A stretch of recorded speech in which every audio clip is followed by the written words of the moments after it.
Saboteur.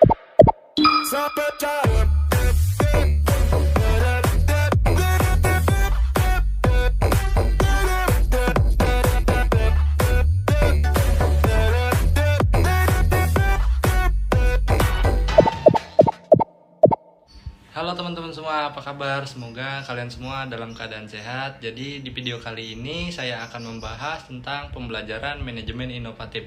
Yuk langsung saja ke videonya, disimak baik-baik ya. Enjoy! Ya, di video kali ini kita akan membahas materi tentang budaya manajemen pengetahuan organisasi yang disusun oleh dosen pengampu saya, yaitu Bapak Sandi Nasruddin Wibowo SEMM. Langsung saja ke materinya, yaitu konsep budaya manajemen pengetahuan. Menurut Stoner, budaya sebagai kompleksitas asumsi tingkah laku cerita, mitos, metafora, dan berbagai ide lain menjadi satu untuk menentukan apa arti menjadi anggota masyarakat tertentu. Sedangkan menurut Moljono, budaya adalah pola semua suasana, material atau semua perilaku yang sudah diadopsi masyarakat sebagai cara tradisional sebagai pemecah masalah anggotanya. Sudut pandang budaya dibagi menjadi 3. Yang pertama yaitu budaya merupakan produk konteks pasar di tempat organisasi beroperasi, peraturan yang menekan dan sebagainya.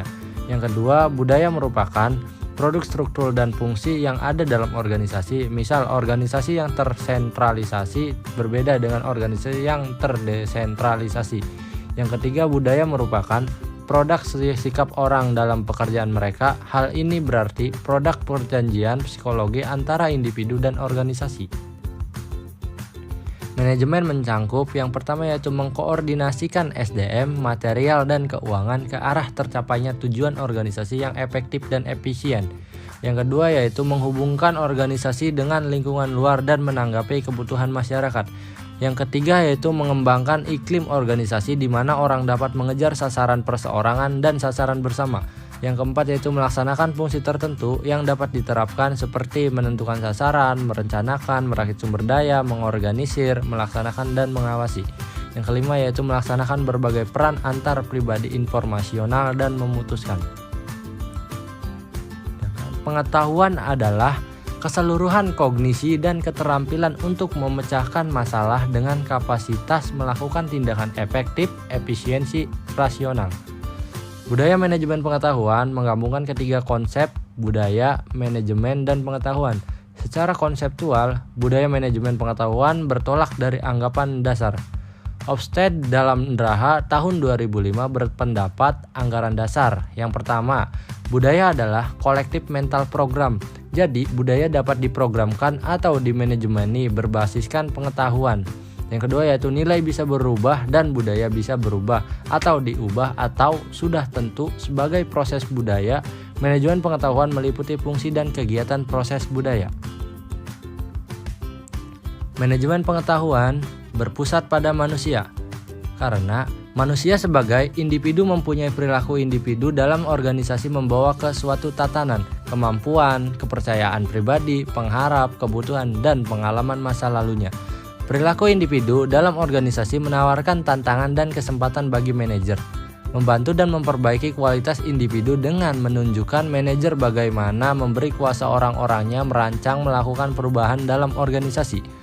Pengetahuan sebagian besar berada dalam kepala manusia dalam bentuk tacit knowledge, bukan di sistem informasi yang canggih.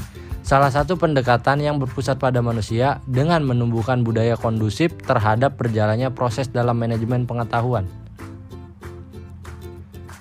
Budaya sharing pengetahuan. Inti manajemen pengetahuan adalah knowledge sharing atau knowledge transfer. Karena melalui knowledge sharing terjadi peningkatan nilai dari pengetahuan yang dimiliki perusahaan. Seseorang yang melakukan knowledge sharing tidak akan kehabisan pengetahuan yang dimilikinya, tetapi justru melipat gandakan nilai dari pengetahuan bila sudah dimiliki dapat dimanfaatkan banyak orang.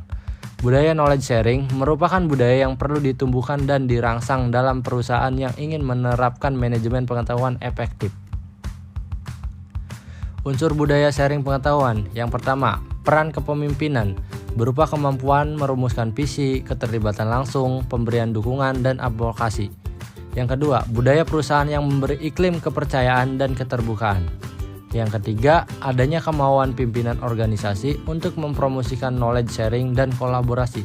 Yang keempat, perusahaan menghargai knowledge, pembelajaran, dan inovasi. Yang kelima, kemampuan organisasi dalam mengeksekusi proses transformasi dengan mulus dan efektif.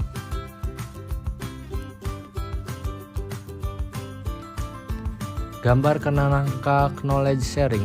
Yang pertama, kontributor atau menstimulasikan keinginan sharing, kenali dan beri reward kepada kontributor. Yang ini peserta, stimulasi kenikmatan dalam mempelajari pengetahuan dan pengalaman orang lain atau memberi reward kepada peserta. Fasilitator dan sharing champion. Bentuk sharing champion, sediakan fasilitator bersertifikat, beri reward pada fasilitator. Media, sediakan media bervariasi yang sesuai latar belakang peserta. Peran dan fungsi budaya terhadap manajemen pengetahuan. Ya, di sini bisa dilihat gambar komponen nilai-nilai inti, yang dimana ada leadership, sense of direction, climate, positive teamwork, value add system, enabling structure, appropriate competence, developed individual.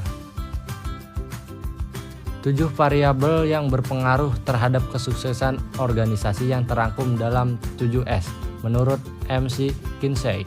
Yang pertama yaitu ada struktur, sistem, style, staff, skill, strategi, dan shared value. Terima kasih buat yang sudah nonton, semoga bisa bermanfaat buat kita semua. Dan jangan lupa buat subscribe channel ini supaya bisa berkembang buat kedepannya. Jangan lupa like, comment, and share, dan see you guys. Thank you.